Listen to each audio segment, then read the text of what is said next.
Rear Admiral Preston Vaughn had spent 30 years learning how to fill a room. And he filled this one the way he filled every other, shoulders squared, chin level, the gold on his dress uniform catching the light of a chandelier that hung above the ballroom of the Meridian Bayfront Pavilion like a frozen firework. Outside, San Diego Bay lay flat and silver in the last of the evening. Inside, 400 guests in mess dress and evening gowns drifted between tables draped in navy blue, and every one of them, Vaughn believed, understood the natural order of a room like this. There were people who belonged near the front, and there were people who carried the trays. That was the mistake he was about to make, and he made it the moment he noticed the woman standing quietly near table 9. She was in her early 50s, tall and unhurried, a black woman in a plain dark green dress with no medals, no sash, no visible sign of rank at all. Her hair was cut close and threaded with gray. She held a glass of water she had not touched, and she was looking at the empty stage the way some people look at a grave, with a stillness that had nothing to do with the party moving around her. To Vaughn, she registered as staff, or as somebody's forgettable guest who had wandered into the reserved section, and the reserved section tonight was his. He crossed to her with a small smile already arranged on his face, the smile of a man about to be generous with a correction. "I think you may be in the wrong part of the room," he said, loud enough for the nearest table to hear. "This section is for honored guests and flag officers. Whoever you came in with can find you afterward." The woman turned her head slowly and looked at him. She did not flinch, and she did not explain herself.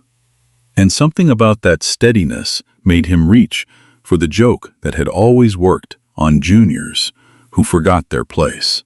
"Unless, of course," he added, glancing at the plain dress and the untouched water, "you outrank me. What are you, exactly?" Fleet Admiral in disguise. A few people laughed the way people laugh when a powerful man makes a joke, quickly and without thinking. The woman set her glass down on the table without a sound. On the inside of her right forearm, just below the wrist, a small dark tattoo caught the light. A compass rose with a rifle reticle laid over its center, and 2 words inked beneath in letters no larger than a grain of rice. Vaughn did not read them yet. He only saw a woman who would not perform the fluster he expected, and it irritated him. Before I take you back to how she came to be standing in that ballroom, let me say only this. Some people spend their whole lives being told to explain why they are in the room, and a few of them, once, were the only reason anyone else in that room got to live long enough to forget them. Her name was Naomi Calloway, and she had come to San Diego alone, on a ticket she had almost thrown away. The letter had arrived 3 weeks earlier in a stiff white envelope with a naval seal, and she had read it twice at her kitchen table in a small town outside Asheville before she set it down. For years she had been a woman nobody looked at twice, the retired veteran who kept to herself, who fixed her neighbor's fences and drove the church van, and never once mentioned what she had done before the quiet. She had raised no children. She had buried a husband.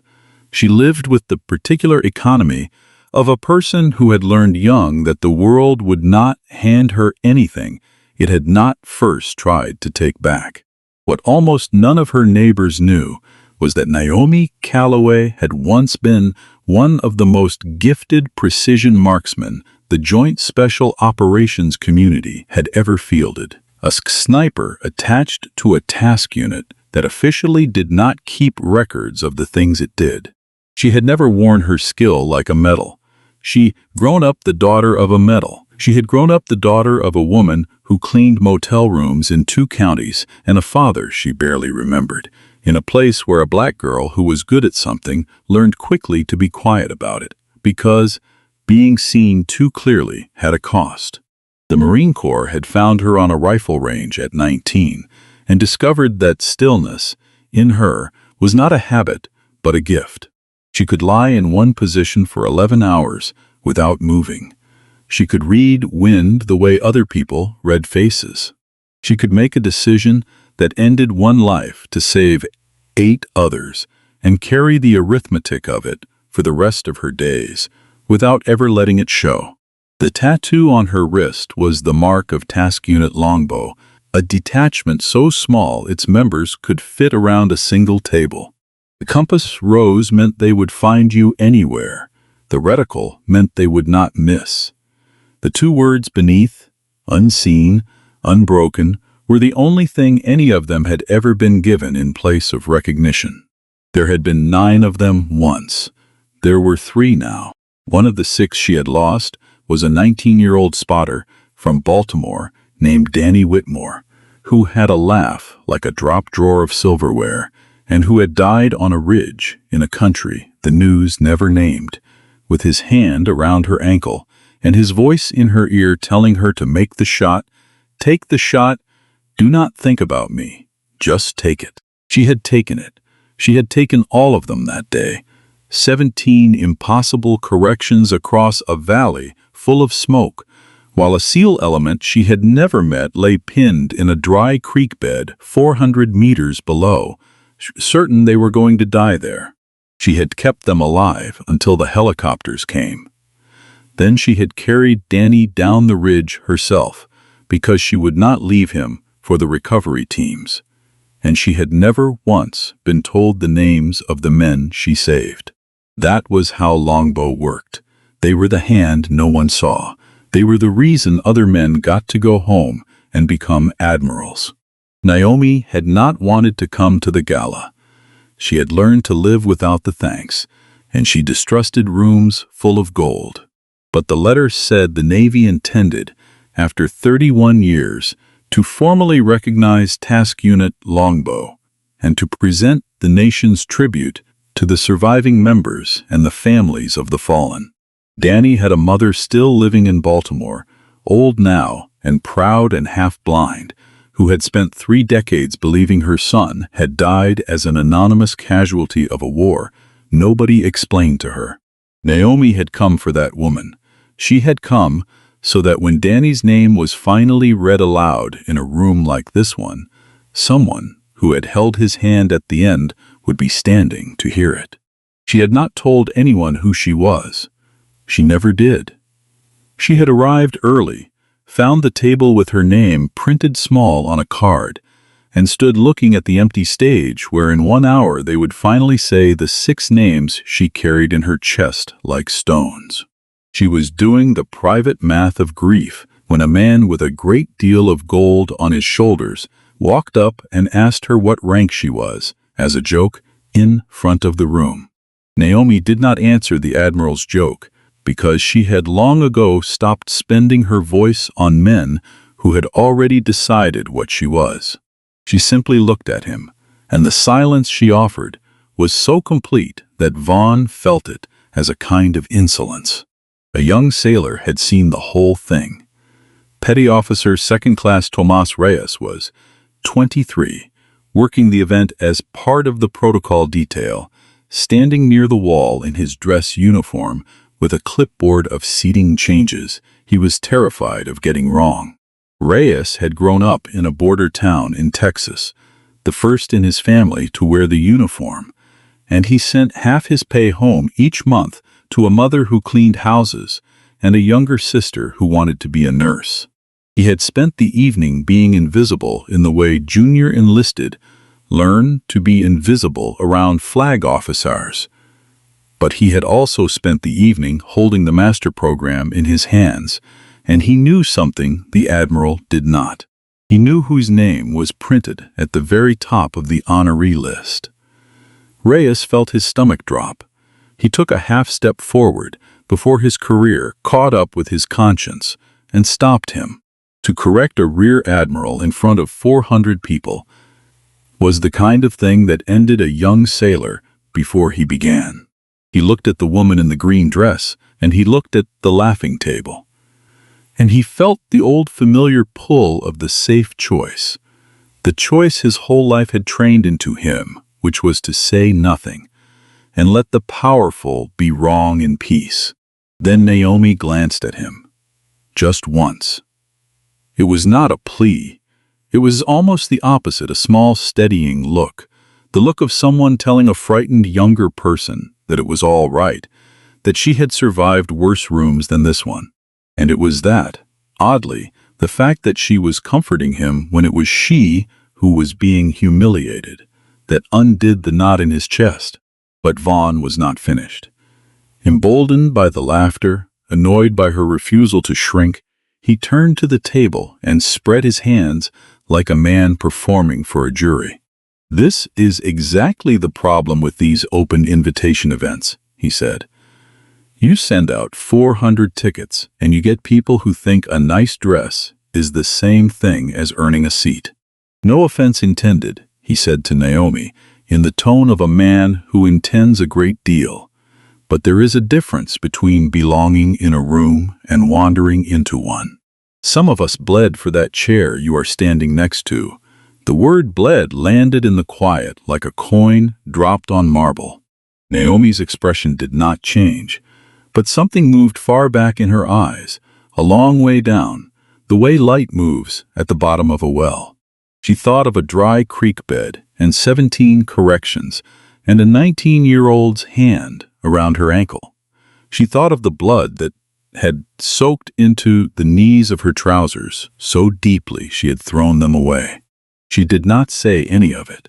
She had promised herself, on the drive out, that tonight was Danny's night and not hers, and she would not turn it into a scene about her own pride.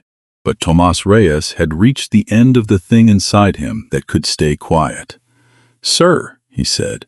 His voice cracked on the single syllable, and he hated it, but he kept going. He stepped out from the wall, clipboard pressed to his chest like a shield, his face the color of a man walking into water he cannot see the bottom of. "Sir, I think there has been a mistake. I have the program. This guest is seated correctly." Vaughn turned on him with the slow patience of a man deciding whether something is worth crushing. "And who are you?" he said. "Petty Officer Reyes, sir. Protocol detail. I only mean, sir, that the seating is right. She is supposed to be here." "Then you can escort her to wherever here is," Vaughn said, "and step back before you say something that follows you into your evaluation." He said it lightly, almost kindly, which was worse, because everyone at the table understood the threat folded inside the kindness. Reyes felt his ears burn, but he did not step back. He planted his shoes and looked at the floor and stayed exactly where he was. A small, immovable thing beside a woman he did not yet know. And that refusal, that ordinary quiet refusal of a scared young man to move, was the first crack in the evening.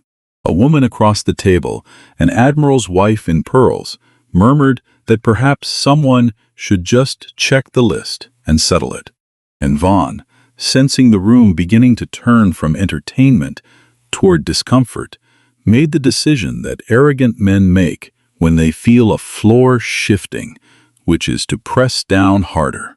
"Fine," he said, "let us settle it." He looked at Naomi with open contempt now, the smile gone. "What is your name, and what did you ever do to earn a seat in the flag section of a Navy gala? Go on. Tell the whole table. We would all love to hear your distinguished service record." And Naomi Calloway, who had not wanted to speak, who had come only to hear a dead boy's name, finally lifted her chin and answered him. She did not raise her voice. She never had needed to. "I did not come here to defend my seat," she said. "I came to hear 6 names read out loud. One of them belonged to a 19-year-old who died with his hand on my boot so that a group of men I never met could go home. I do not know their names. I was never allowed to. But I have thought about them every single day for 31 years. And I hoped that tonight at least one of them might finally be in a room where his name could be said." The table had gone silent. Vaughn opened his mouth, and then, for the first time, he looked down. He looked at the plain green dress and the untouched water, and the hands folded with the stillness of a person who had learned patience in places he could not imagine. And then his eyes found the small tattoo on the inside of her wrist, the compass rose, the reticle, and the two words he could now, at this distance, finally read. Unseen, unbroken. Something happened to the Admiral's face that 400 people would describe differently afterward, but that all of them would remember. The color left it in a single wave, from his jaw to his hairline, as though someone had opened a valve. His hand, which had been resting so confidently on the back of the chair he claimed men had bled for, tightened until the knuckles paled. He knew that mark. He had spent 31 years trying to learn who wore it, because Preston Vaughn had been a 28-year-old lieutenant once, in a dry creek bed in a valley full of smoke, certain he was about to die with the rest of his element, listening to a voice he did not recognize come over a borrowed radio net, telling them to hold, just hold, that she had them, that nothing was going to cross that ridge tonight. He had lived because of shots no human being should have been able to make. He had spent the rest of his career asking, quietly, at every level he was cleared for, who the overwatch had been that day. And every time he had been told the same thing. That unit does not exist. Those records are not kept. Be grateful and let it go. He had built his whole legend on the fact that he had survived that valley. He had never once known that the person who kept him alive was a black woman he would, one day, mock in a ballroom for wearing a plain dress. "Sir," said a new voice, warm and enormous and unhurried, "are you all right? You have gone very pale." Command Master Chief Harold Grady had crossed the room. He was 60 years old, a broad black man with 3 decades of sea time in the set of his shoulders and a chest of ribbons he wore lightly. And he was the senior enlisted advisor hosting the ceremony. He had known Naomi was coming. He was one of the 3 people left alive who knew exactly who she was.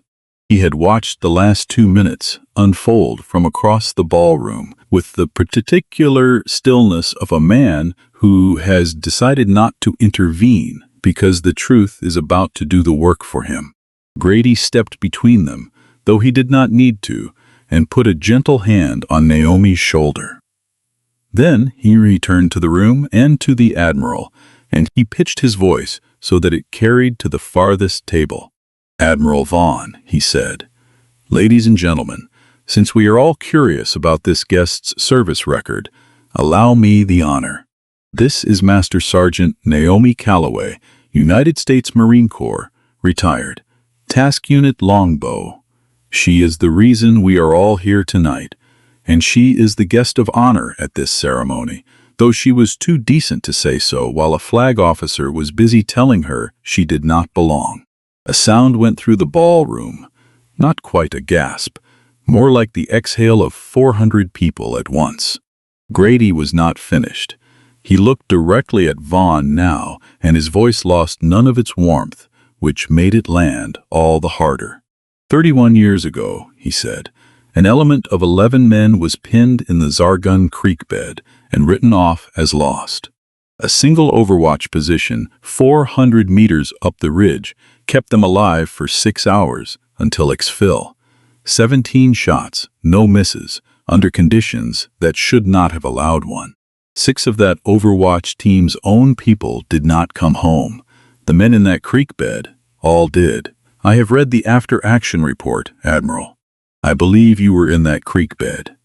I believe you were a lieutenant. I believe you have spent a long time wanting to thank whoever it was up on that ridge. Grady gestured, open-handed, toward the woman in the green dress. "Here she is," he said. "She has been standing right in front of you for 10 minutes. Nobody laughed now. The Admiral's wife had a hand pressed to her mouth. A 3-star admiral at the head table had risen slowly to his feet, without seeming to know he had done it. And Preston Vaughn stood in the wreckage of his own certainty, looking at the woman he had asked, as a joke, what she had ever done to earn a chair. What he did next surprised the room, and it surprised him. He did not bluster. He did not reach for procedure or a graceful exit. Something in him, some part that 31 years of gold had not entirely buried, simply gave way. He came to attention, the old reflex of a much younger man, and his voice when it came out was not an admiral's voice at all. "Was it you," he said, "on the ridge? Was it your voice on the net?" Naomi looked at him for a long moment. Then she nodded once. "You told us to hold," Vaughn said. His eyes had gone bright and wet in a way no one had ever seen on him. "You said nothing was going to cross that ridge tonight. I have heard that voice in my sleep for 31 years. I never knew whose it was. They would not tell me. They would not tell any of us." "I know," Naomi said quietly. "They did not tell me your names either. I have wondered about all of you for a very long time. I am glad you got old, Lieutenant. That is all any of us up on that ridge wanted, for you to get the chance to get old." And Preston Vaughn, Rear Admiral, 30-year man, holder of a legend built on the worst and best day of his life, did the only thing left that was honest. In front of 400 people, in front of the junior sailor he had threatened, and the master chief who had exposed him, Boo, and the woman he had humiliated, he lifted his hand and held a salute to a retired master sergeant in a plain green dress. And he could not stop the tears, and he did not try. Hold that image for a moment, because it is the whole story. A man covered in every symbol of earned respect, saluting a woman wearing none of them, having finally understood that the respect had been flowing the wrong direction his entire career. The ceremony that followed was unlike any the Meridian Bayfront Pavilion had ever hosted. The 6 names of the fallen of Task Unit Longbow were read into the silence, and when the reader reached Corporal Daniel Whitmore, a small blind woman in the 3rd row stood with the help of a cane, and Naomi crossed the entire ballroom to stand beside Danny's mother and hold her hand while the citation was read, so that the old woman would not have to hear her son's name alone. There was not a dry face in the room. The trays had stopped moving. Even the servers stood still. But the part that mattered most did not happen on the stage. It happened afterward, in the quiet, and it happened because of the choices people made once the spectacle was over. Admiral Vaughn did not slip away to nurse his humiliation, which is what a smaller man would have done. He found Tomas Reyes near the wall, the young sailor, still holding his clipboard like a shield, still braced for the evaluation that had been threatened. Vaughn stood in front of him for a moment, an admiral and a petty officer, and then he said, loud enough for the officers nearby to hear, that Reyes had shown more moral courage in one sentence than most of the men in that room had shown in their careers, himself first among them. He said he would be making a note of it, and that for once, the note would be the kind a young man wanted in his file. Reyes did not know what to say, so he said nothing, and his eyes filled, and that was answer enough. Naomi found Reyes too, later, when the crowd had thinned. She took his hand in both of hers, the way Grady had taken her shoulder. "You did the hardest thing there is," she told him. "You spoke when it was not safe, for a person who could not do anything for you. Do not ever let this Navy talk you out of that. That is the whole job. Everything else is just equipment." What Naomi did with the rest of the evening, and the months that followed, was the truest measure of her, and it had nothing to do with the salute or the citation or the Admiral's tears. When the Navy, embarrassed and eager to make the story right, offered her anything within its power, a promotion in retirement, a plaque, a wing of a building with her name on it, she asked for none of it. She asked instead for something that would outlast her. She asked them to build the thing Task Unit Longbow had never had, and the thing that would have found her sooner and Danny sooner. And every quiet, gifted kid the system overlooked because of the color of their skin or the size of their town, or the sound of their name. She asked for a scholarship and mentorship program for young enlisted service members from the places the recruiters usually forgot, run through the fleet, aimed squarely at the ones who were good and quiet and invisible, so that no one with a gift would ever again have to learn to hide it just to be left alone.